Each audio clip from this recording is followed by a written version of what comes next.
So వింటున్నారు మొత్తం మీరు.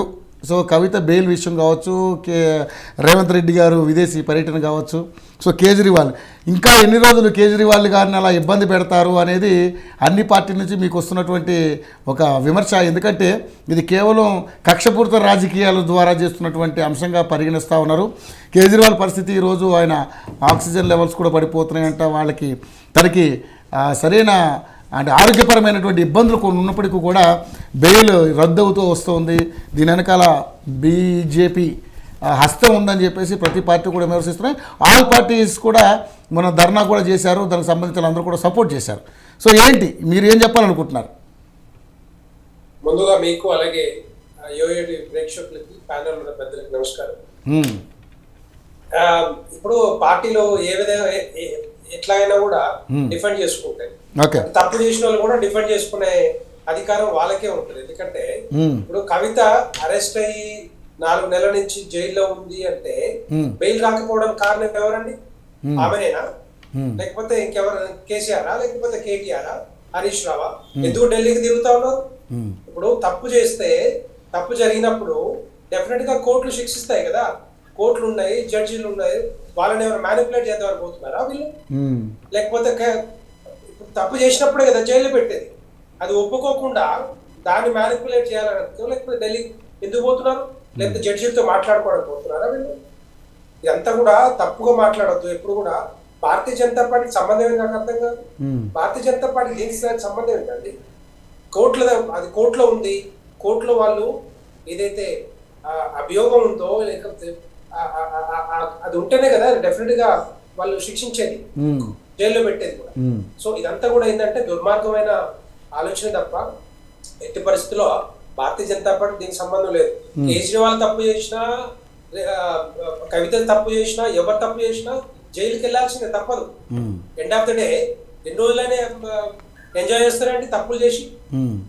ఇప్పుడు కవిత వాళ్ళ స్టేటస్ ఏంటి అప్పట్లో? ఒకప్పుడు ఒక రెంటింట్లో ఉండి ఒక రబ్బర్ చెప్పులతోటి మరి తెలంగాణ రాకముందు ఏ విధంగా ఉండే, ఇప్పుడు ఏ విధంగా ఏ బంగ్లాలో ఉన్నారు, ఏ బుర్జ్ ఖలీఫాల ఫ్లాట్ కొనుక్కున్నారు, ఎక్కడున్నారు తెలియదు. మరి తెలంగాణ ప్రజలకు తెలియదా?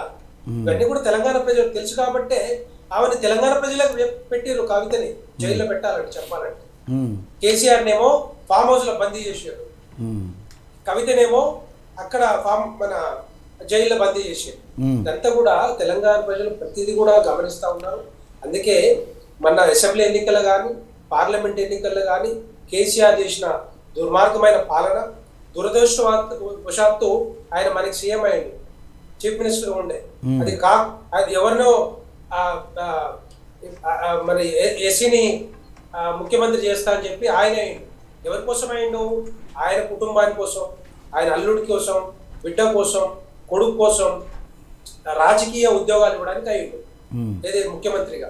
మిగతా బిడ్డలకి, తెలంగాణ బిడ్డలకి ఉద్యోగాలు ఇవ్వడానికి కాదు, తెలంగాణ ప్రజలకి నీళ్ళు ఇవ్వడానికి కాదు, సొంత ఆస్తుల కోసం పెంచుకోవడానికి, సొంత జాగీర్ కోసం, సొంత భూముల కోసం నీళ్లు తెచ్చుకోవడానికి, ఉద్యోగాలు ఇవ్వడానికి లక్షల కోట్లు ధరని తీసుకొచ్చి లక్షల కోట్లు 24 లక్షల ఎకరాలు అసైన్ ల్యాండ్ ఉంటే, ప్రభుత్వ భూమి ఉంటే ఇప్పుడు 5 లక్షల ఎకరాలకు మిగిలిందంట. అదంతా కూడా ఎంక్వైరీ చేసి తీయాలి. ఎవరెవరు తిన్నారు, ఎవరెవరి పేరు మీద పోయింది, ఏ బినామీల పేరు మీద పోయింది, ఇదంతా కూడా ఎంక్వైరీ చేయాల్సిన బాధ్యత రేవంత్ రెడ్డి గారి మీద ఉంది.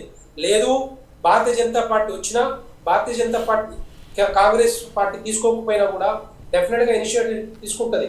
ఎందుకంటే ఇదంతా తెలంగాణ ప్రజల సొత్తు, తెలంగాణ ప్రజల ఆస్తులు, తెలంగాణ ప్రజల డబ్బు, ఇదంతా కూడా దుర్వినియోగం చేసి లక్షల కోట్ల అప్పుల్లో ముంచి కాళేశ్వరాన్ని కూడా నేను ఒక ఏటీఎం లాగా వాడుకొని ఇప్పుడు చూస్తే చూడండి మేడిగడ్డ ఏ విధంగా జరుగుతూ ఉంది, ఎక్కడ కుంగిపోతుంది, ఎక్కడ క్రాకులు వచ్చినాయి, ఎక్కడ బుడగలు వస్తున్నాయి. ఇవంతా కూడా కారణం ఎవరు?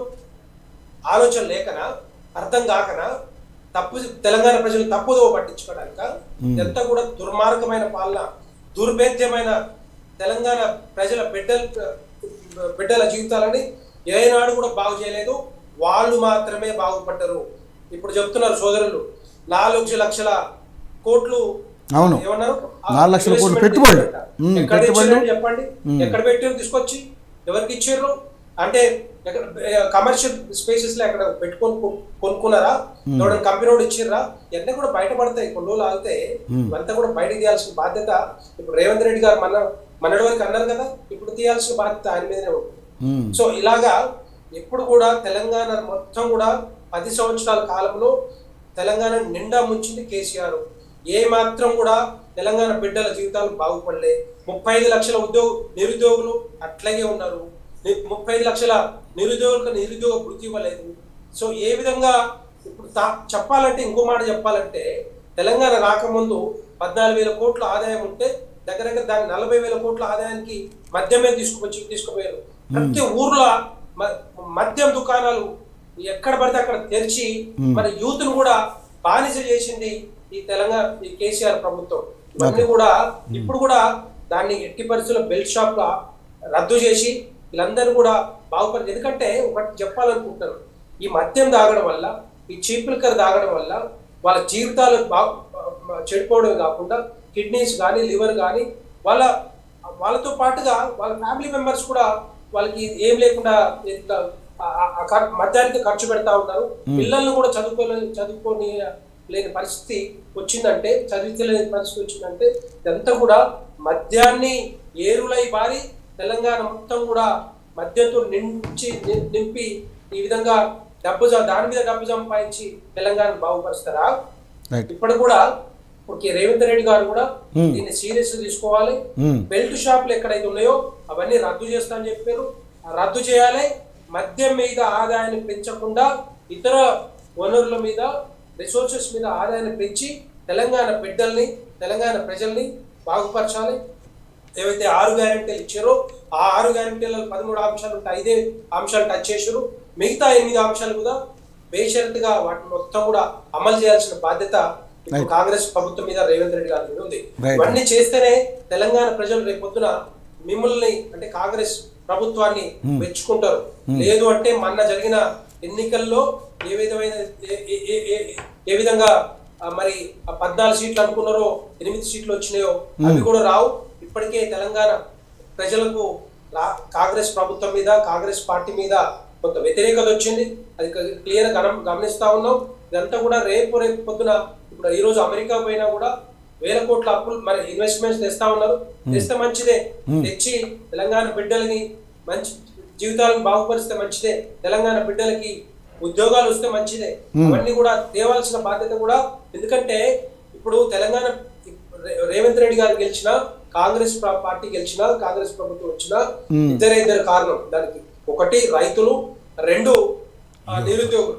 వీళ్ళిద్దరు ఓట్లేస్తేనే మరి మన గెలిచిన పరిస్థితి మనం చూసాం కాబట్టి, గుడిలో మెల్లలా గెలిచిన ప్రభుత్వం చూసాం కాబట్టి ఇప్పటికైనా దాన్ని వాళ్ళిద్దరికి ఎట్టి పరిస్థితుల్లో రైతులకు డోకా లేకుండా మరి నిరుద్యోగులకి ఏదైతే మనం ఈ వాగ్దానాలు ఉన్నాయో మేనిఫెస్టోలో ఇచ్చిన వాగ్దానాలన్నీ కూడా ఫుల్ఫిల్ చేయాల్సిన బాధ్యత ఇప్పుడు రేవంత్ రెడ్డి గారి ప్రభుత్వం మీద ఉంది. ఎట్టి పరిస్థితుల్లో చేయాల్సిందిగా నేను కోరుతా ఉన్నాను. అదేవిధంగా మళ్ళీ వస్తాను మీ దగ్గరికి, మళ్ళీ వస్తాను. రైట్ రామ్ గోపాల్ గారు చూస్తూ ఉన్నారు. ఇప్పుడు మొత్తం ఏదైతే అంటే అంతకుముందు కేటీఆర్ వెళ్ళినప్పుడు కూడా రకరకాల విమర్శలు, కేటీఆర్ ఎందుకు వెళ్ళాడు, మాట్లాడితే విదేశీ పర్యటన, దావోస్ ఎందుకు వెళ్తున్నాడు, రకరకాలు. ఇందాక అన్నట్టుగా బూర్జ్ ఖలీఫాలో విలాసవంతమైనటువంటి ఫ్లాట్లు, ఇక